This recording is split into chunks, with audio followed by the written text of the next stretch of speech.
परेशान हो जाते हैं। संसार में देखो तो परेशान, परमार्थ की तरफ देखो तो हम परेशान हो। ये हमारा आदत स्वभाव बन गया परेशान होना। थोड़ा सा धैर्यवान बनो, गंभीर बनो। कोई इस भारी से भारी विपत्ति में परेशानी स्वीकार करके विपत्ति से थोड़ी निकला जाता। सुलझो, ठीक है, विपत्ति आई, समस्या आई, इसका समाधान होगा। ऐसा थोड़ी कि हमें नष्ट कर देगी। अगर अभी हमारी बड़ी हानि हो जाती है, हम कल इससे बड़ा लाभ प्राप्त कर सकते हैं। हमको एकदम बिल्कुल गंभीर रहना है, इतने कमजोर नहीं बन जाना। अब वो गए तो क्या होगा, अब वो वस्तु गई तो क्या, पद गया तो क्या होगा। प्रयास किया था, ये पद मिला था, इससे बड़ा पद प्राप्त करूंगा, मैं इससे बड़ा महान बनूंगा। ठीक है, एक बार गिर गया, गलती हो गई, दंड भोगूंगा, फिर इससे ज्यादा संयम में रहूंगा। बिल्कुल मतलब एकदम फ्रेश दिमाग रखना चाहिए। पर अपने लोग क्या है, जरा सी बात में एकदम पछड़ा कर लेते हैं, एकदम कमजोर हो जाते हैं। ये बिल्कुल ठीक नहीं है। हम जीवन भर की यात्रा की बात कह रहे हैं, भारी से भारी कष्ट में भी मुस्कुराना, तो हमें बल मिला है, हमें भगवान की कृपा का दर्शन हुआ है, हमें उनका दुलार दिखाई दिया है। अगर ऐसे तो भाग जाते, फिर परमार्थ में थोड़ी चलना होता है। आज जो आप सुन करके लाभ लेने की चेष्टा कर रहे हो ना, ये केवल प्रवचन नहीं है, ये जीवन है। अगर ये जिए ना होते ना तो ये इसका प्रभाव नहीं पड़ता, फिर वाणी का प्रभाव नहीं पड़ता। हम इसीलिए कहते हैं, जैसे आप लोग एकदम परेशान हो जाते हैं जब बोलो, क्या हमसे ज्यादा परेशानी होगी? दोनों किडनी खराब, दवाई लाने के लिए पैसे नहीं, पानी रखा है हम उठ के पी नहीं सकते, भीषण शरीर में कष्ट, भीषण बुखार, क्योंकि किडनी फेल, जरा में बुखार, खाने को क्या, रोटी मांग के लाओ। अगर वहां सब्जी मिलती है तो लाल मिर्च ऐसी पड़ के मिलती थी कि वो पा नहीं सकते थे। आप सोचो, पानी लाना है तो मुझे लाना है, पीना है तो मुझे पीना है। अगर मैं हारता तो कहां पहुंच जाता, क्या स्थिति होती? नहीं, मरना है। पर कदम पीछे, कोई दिन ऐसा नहीं जिस दिन सेवा ना की हो, जिस दिन सेवा ना गए हो। गुरु जी की सेवा में जाना है, पहले अपने को स्वस्थ साबित करना है, नहीं वो सेवा ही नहीं लेंगे। तुम बीमार हो, तुम कष्ट में हो, ऐसे उनकी दृष्टि बड़े शांत है। उनकी सेवा की, आके लेट गए। फिर हिम्मत की, अपनी श्री जी की सेवा की, मधुकरी नहीं गए, 3-3 4-4 दिन भोजन नहीं गए, पर सेवा नहीं छोड़ा, दिनचर्या नहीं छोड़ी। और उसका प्रधान कारण संयम, ब्रह्मचर्य, भगवदाश्रय, नाम जप, कभी हारने नहीं दिया। अभी भी थोड़ी देर बाद डायलिसिस शुरू होगा, हारने, आपको हारे हुए नजर आ रहे हैं। शरीर में पीड़ा है, किडनी फेल है, ऐसा तो हम स्वस्थ बैठे हैं, पीड़ा है, बार बार प्यास लगती है, थोड़ा थोड़ा पानी मिलता है, लेकिन हम आनंदित हैं, हम प्रसन्न हैं।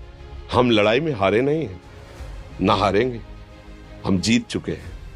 हम अपने मालिक के भरोसे में अपना संवाद, तो वो ये हम अपनी बड़ाई नहीं बता रहे, हम आपको बता रहे समस्या।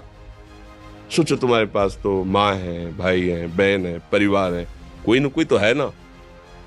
मेरा किसी ने कभी जीवन में ध्यान भी नहीं दिया। क्यों? बचपन से बाबा जी बन गए, किसी से प्यार नहीं, किसी से संबंध नहीं, कोई जानकारी नहीं, हम कहाँ हैं, वो कहाँ है, किसी से कोई मतलब नहीं। अच्छा, जवान साधु कौन श्रद्धा करे? कभी गांव जाने की हिम्मत नहीं पड़ती कि रोटी मांग ले, पता नहीं लोग क्या सोचेंगे, क्या भावना कर ले। हम दरवाजे पे खड़े हैं, क्या कैसी भाव, जो हमारे सामने आकाश वृत्ति से आया यौवन अवस्था में वही पाया, अन्यथा भूखे रह गए। जब हम हर समय अपने को विवेक के द्वारा सावधान रखे तो हम कभी निराश नहीं हुए, कभी उदास नहीं हुए, कभी ऐसा नहीं लगा कि यार हम दुखी, कभी नहीं लगा।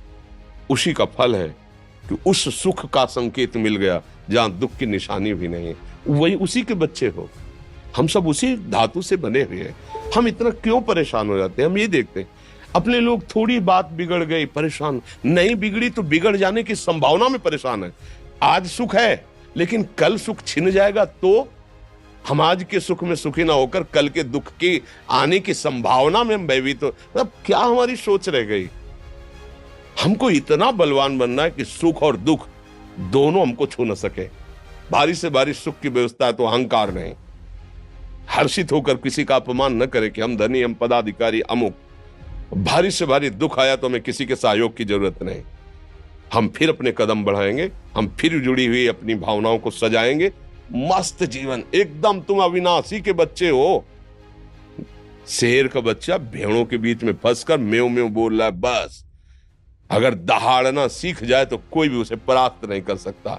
ऐसे भगवद अंश, तू प्रपंच में फंसकर अपने को इतना दीन क्यों देख रहा है? तू ऐसा है, कि भगवान के दिव्यास्त्र में भी ताकत नहीं तेरे को मार सके। तू अविनाशी का अविनाशी बच्चा है। विनाशी भोगों को, विनाशी शरीर को मैं मान के इतना भयभीत, इतना दुख ठीक नहीं। ये सबके लिए, केवल एक के लिए नहीं। आप समझो, आप लोग सोचते हैं हम गृहस्थ होकर भला ऐसी स्थिति कैसे। जनक जी सुखदेव जी के गुरु हैं और राजा हैं, महल है, रानियां हैं, नौकर है, चाकर।